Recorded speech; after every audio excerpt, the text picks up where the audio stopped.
I'm going to put in a battery cutoff switch because the one I have in the car is this domestic battery cutoff switch, and I'm going to fit one in the center console box.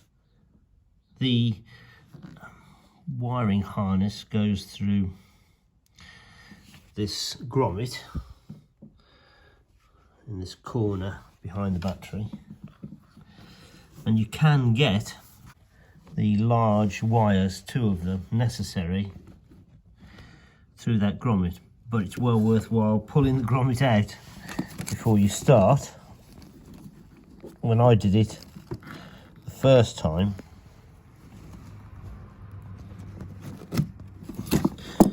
I managed to push the grommet inside. You have to drop the glove box. There are 2 screws, one there, one there. If you undo those, you can see they've got a catch that goes on there, then that box will fall down.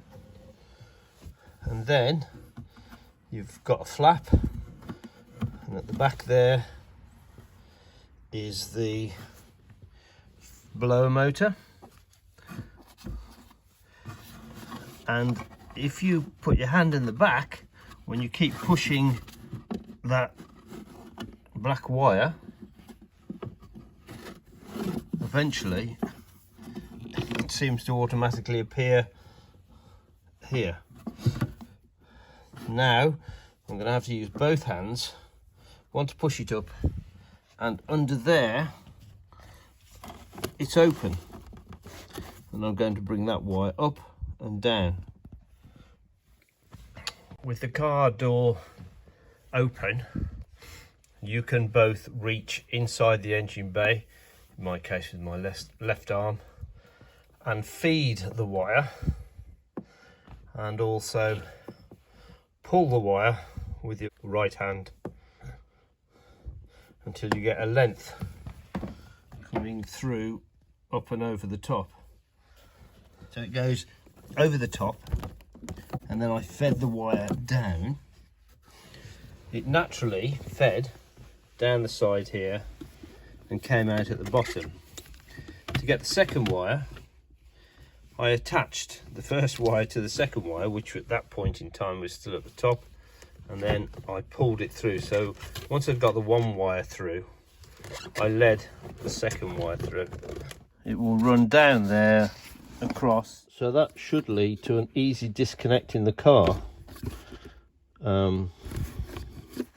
Either perhaps when I leave the car long term, or God forbid if there's any form of fire, then hopefully I can just disconnect the negative side from inside the car. In this cubby box, it's a vinyl covered steel bottom. This is also vinyl covered in steel.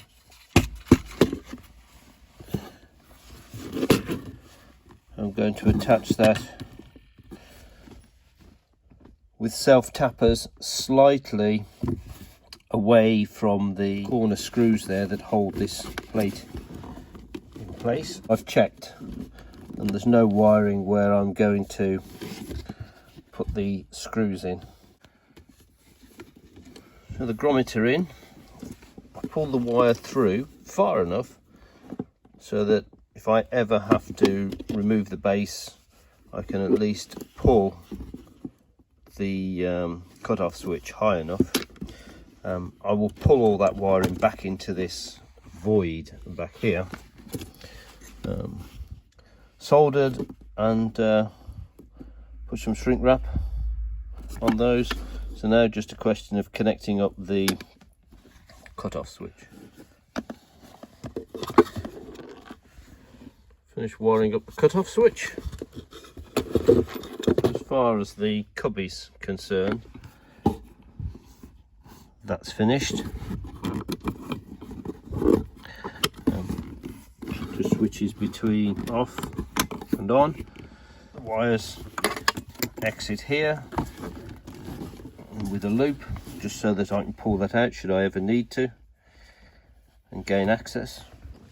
They go along the inside here, up, and exit here. Just tape these together, and then they go over the top there. I'll probably put a cable tie, I think, just on there. Loop down and out through that grommet in the engine bay. It was a single 5-meter cable that I used, and it still needs cutting at some point. The two pieces exit that grommet under there. One of these will connect to that earthing point here. I've moved that earthing point from this location and drilled and put in a new earthing point here. The original starter solenoid has been moved because this car has a fast wind starter with an inbuilt solenoid. So none of this was necessary here, and I just felt it would give far better access, and it would move all the cables over to this side of the car, well away from the exhaust and the exhaust manifold. So this cable I'm going to cut. I'll put a connection here to earth, but I will also connect a cable, an earthing cable, round the back here, and I'll connect to this point here. The original cut-off switch was connected to that point, that earthed. I'm not sure where the other earthing cable is. I think it's somewhere down there, but there's probably no reason for me not to connect that with a cable to that point there. Obviously, the other part of that cable will simply be connected using a battery post terminal to the battery.